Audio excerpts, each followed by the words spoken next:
కొత్తపల్లి అనే గ్రామంలో వెంకయ్య లక్ష్మి అనే దంపతులు ఉండేవారు. వారికి మురళి అనే ఒక కొడుకు ఉన్నాడు. వెంకయ్య కొత్తపల్లిలోనే కొబ్బరికాయల వ్యాపారం చేసుకునేవాడు. అతనికి పోటీగా మరో కొబ్బరికాయల దుకాణం లేకపోవడం వల్ల అతని వ్యాపారం చాలా బాగా నడిచేది. అలా ఒక రోజు, లక్ష్మి, మురళి ఎక్కడున్నాడు? వాడింకా లేవలేదండి. ఏంటి, ఇంకా లెగలేదా? ఇప్పటికే చాలా ఆలస్యం అయిపోయింది. సూర్యుడు నడునెత్తి మీకు వస్తున్నాడు. ఇంకా వీడికి తెల్లారలేదా? వాడికి నువ్వు బాగా గారం చేస్తున్నావు. వెళ్ళి వాడిని లేపు. ఇవాళ కొబ్బరికాయలు లోడు వస్తుంది, అది దింపించాలి.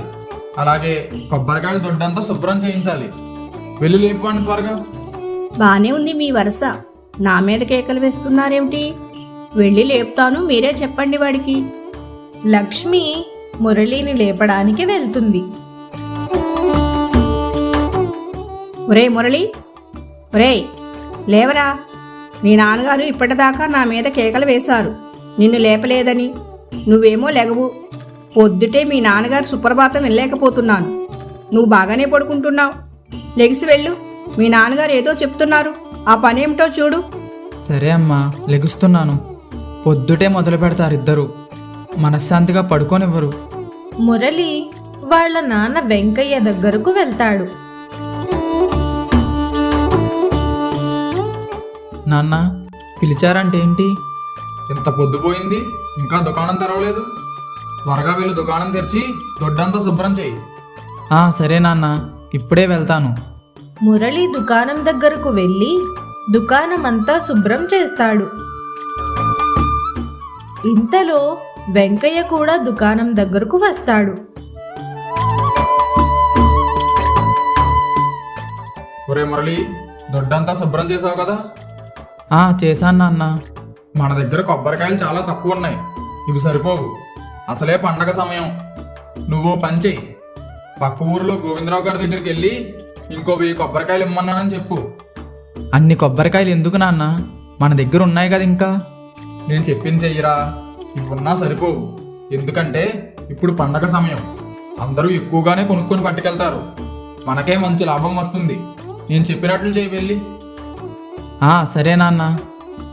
మురళి పక్క ఊరిలో ఉన్న గోవిందరావు దగ్గరకు వెళ్తాడు.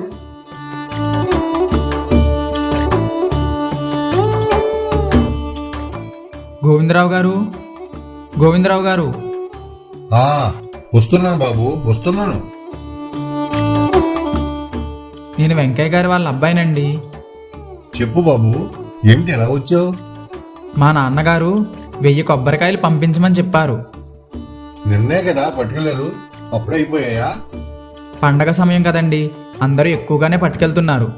అందుకే నాన్నగారు ఇంకో 1000 కాయలు పంపించమని చెప్పారు. సరే బాబు, నేను పంపిస్తాను. నిన్న కాయలకి ఈ రోజు 1000 కాయలకి మీ నాన్నగారిని డబ్బులు ఇమ్మని చెప్పు.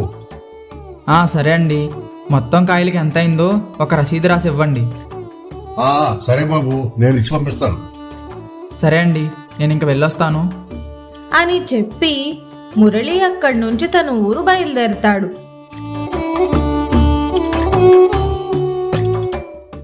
నాన్నగారు, గోవిందరావు గారి దగ్గరికి వెళ్ళొచ్చాను. ఆయన వాళ్ళని ఒకరి చేత పంపిస్తానని చెప్పారు. సరే.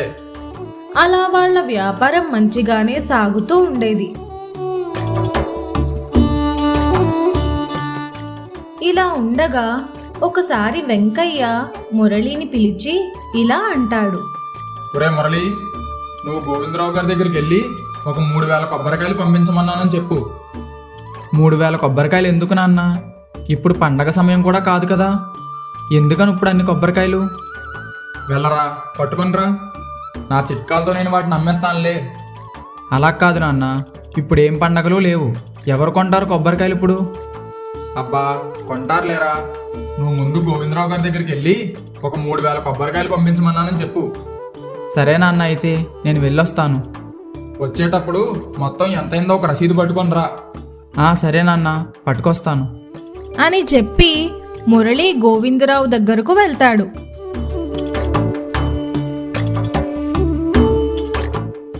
ఏమండి గోవిందరావు గారు, చెప్పు బాబు, ఏమిటి ఎలా వచ్చావు?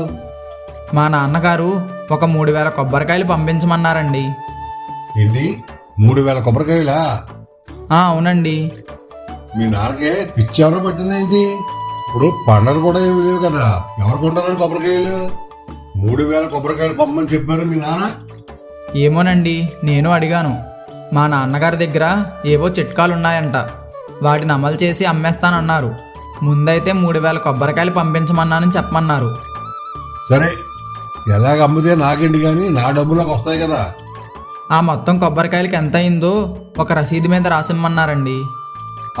సరే బాబు, రాసిస్తాను. మురళి ఆ రసీదు తీసుకుని తిరిగి తన దుకాణం దగ్గరకు వెళ్తాడు.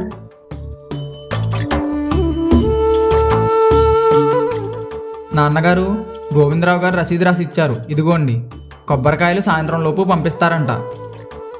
సరేరా. అలా కొద్దిసేపు గడిచేసరికి కొబ్బరికాయలన్నీ గోవిందరావు నౌకరి తీసుకుని వస్తాడు. ఒరే మురళి, కొబ్బరికాయలు వచ్చినట్టున్నాయి చూడు. నాన్న, కొబ్బరికాయల బండి వచ్చేసింది. మొత్తం కాయలన్నీ లోపల సర్దించు. సరే నాన్న. ఏమయ్యా, మొత్తం కొబ్బరికాయలన్నీ లోపలికి సర్దండి. సరే బాబు. అన్నీ ఓ పక్కకు పెట్టండి, చిందరవందరగా విసిరేయకండి. బాబు, ఇప్పుడు ఇన్ని కొబ్బరికాయలు ఎలా అమ్ముతారు? ఇప్పుడు పండగలు కూడా ఏమీ లేవు. ఎవరు కొంటారు ఇప్పుడు? కొబ్బరికాయలు ఎన్ని తెప్పించారు? ఏమోనయ్యా, నాకు అదే అర్థం కావట్లేదు. మా నాన్నగారు తెప్పించారు, ఏం చేస్తారో నేను చూడాలి. మీరు పని త్వరగా చెయ్యండి, ఇప్పటికే చాలా ఆలస్యమైంది. సరే బాబు. అలా వాళ్ళు మాట్లాడుకుంటూ ఉంటారు.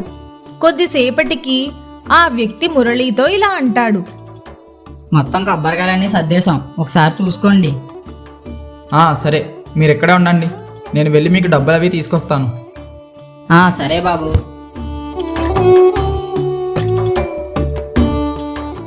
మురళి వెంకయ్య దగ్గరకు వెళ్ళి ఇలా అంటాడు. నాన్న, కొబ్బరికాయలు మొత్తం సర్దించేశాను. సరే, మొత్తం కొబ్బరికాయలన్నీ లెక్క చూసావా? చూశాను నాన్న, 3000 కాయలు ఉన్నాయి. సరే, డబ్బులు తీసుకుని వస్తాను, అప్పటిదాకా బయటే ఉండమని చెప్పాను వాళ్ళకి, వాళ్ళు బయటే ఉన్నారు. ఆ రసీదులో ఉన్న లెక్క చూసి మొత్తం ఎంతైతే అంత పట్టుకుని వెళ్ళి ఇచ్చేసిరా. సరే నాన్న అని చెప్పి మురళి డబ్బులు తీసుకుని ఆ వ్యక్తికి ఇచ్చేస్తాడు. మరుసటి రోజు ఉదయం వెంకయ్య మురళి ఇద్దరూ కలిసి దుకాణాన్ని తెరుస్తారు. అలా కొద్దిసేపటికి ఒక మహిళ తన దుకాణం దగ్గరకు వస్తుంది. బాబాయ్, నాకు కొబ్బరికాయ ఇవ్వు. ఒక్క కొబ్బరికాయ ఏంటే పిల్ల, అందరూ 3 కొబ్బరికాయలు పట్టుకెళ్తుంటే నువ్వు మాత్రం ఒక్క కొబ్బరికాయ పట్టుకెళ్తున్నావేంటి? అందరూ 3 కొబ్బరికాయలు పట్టుకు వెళ్ళడం ఏంటి? ఇప్పుడు ఏం పండగలు లేవు కదా. ఏంటి, నీకు ఇంకా విషయం తెలియలేదా? 3 కొబ్బరికాయలకి పూజ చేసి ఆ 3 కొబ్బరికాయలను ఇంటి గుమ్మం ముందు కట్టాలంట. అలా చేస్తే ఇంటి యజమానికి ఎటువంటి దోషం ఉండదంట. అవునా? ఈ విషయం ఎవరు చెప్పారు? అసలు నాకు తెలియనే లేదే. పక్క ఊరిలో ఒక సాధువు గారు ఉన్నారు. ఆయన చాలా మహిమ గలవారు. ఆయన చెప్పారంట. ఆ పక్క ఊరి వారందరూ అలాగే చేశారు. ఇప్పుడు మన ఊరి వారు కూడా అందరూ అలాగే చేస్తున్నారు. అవునా? అలా అయితే నాకు 3 కొబ్బరికాయలు ఇవ్వు. తీసుకో, నీకు నచ్చినవి తీసుకో అని చెప్పగానే పార్వతి 3 కొబ్బరికాయలు తీసుకుని డబ్బులు ఇచ్చేసి అక్కడి నుంచి వెళ్ళిపోతుంది. ఇదంతా చూసిన మురళి, కొబ్బరికాయలతో పూజ ఏంటి నాన్న? ఇంటి యజమానికి దోషం ఉండడం ఏంటి? అసలు ఎవరు చెప్పారు ఇవన్నీ? ఎవరో చెప్పలేదురా, నేను చెప్పాను కదా నా దగ్గర ఒక చిట్కా ఉందని. అది ఇదే. ఇప్పుడు ఈ పార్వతి వెళ్ళి ఊర్లో అందరికీ చెప్తుంది ఇలా అని. అయ్యో నాన్న, అలా మూఢనమ్మకాలతో వ్యాపారం చేయడం తప్పు కదా. దీనిలో తప్పేముందిరా? మనం వ్యాపారం సాగించడానికి 1,00,000 అబద్ధాలు చెప్తాం. వ్యాపార లక్షణమే ఇది. ఈ కొబ్బరికాయల పూజ గురించి, ఇంటి యజమాని దోషం గురించి ఊరంతా పాకుతుంది. అలా అందరూ వచ్చి కొబ్బరికాయలన్నీ కొనుక్కుని పట్టుకు వెళ్తూ ఉంటారు.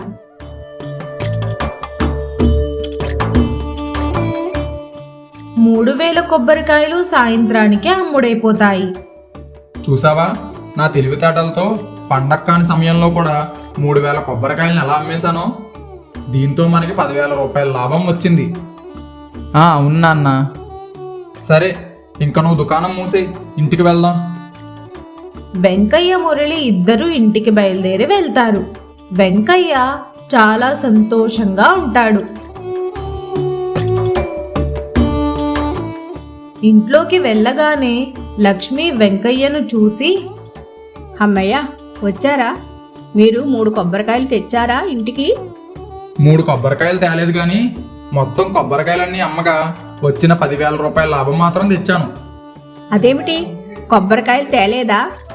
సరే గాని ముందు మీ చెయ్యి ఇలా పెట్టండి, ఈ తాయెత్తు కడతాను. నీకు ఈ తాయెత్తు ఎక్కడిది? ఎవరిచ్చారు నీకు ఇది?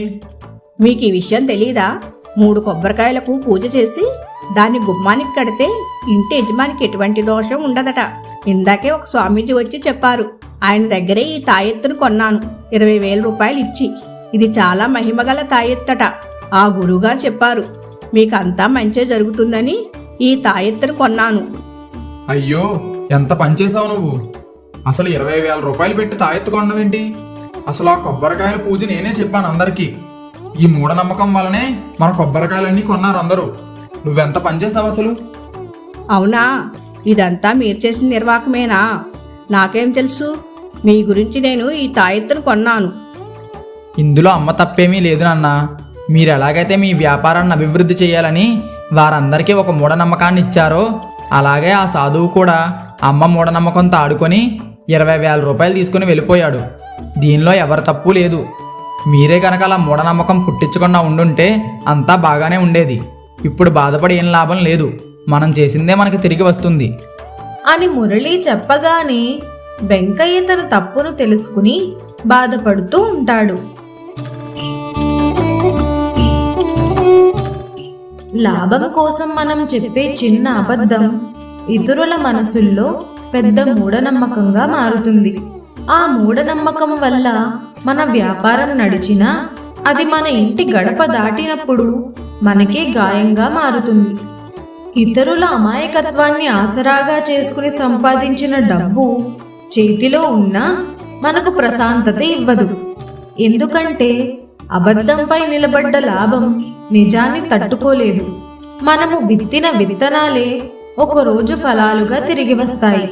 మంచైతే మంచి, మోసమైతే బాధ.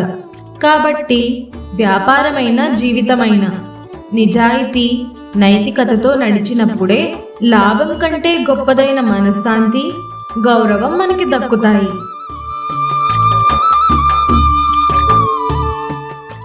మా వీడియో గనుక మీకు నచ్చినట్లయితే లైక్ చేయండి, షేర్ చేయండి, కామెంట్ చేయండి. మరిన్ని మంచి కథల కోసం మా ఛానల్ని సబ్స్క్రైబ్ చేసుకోండి.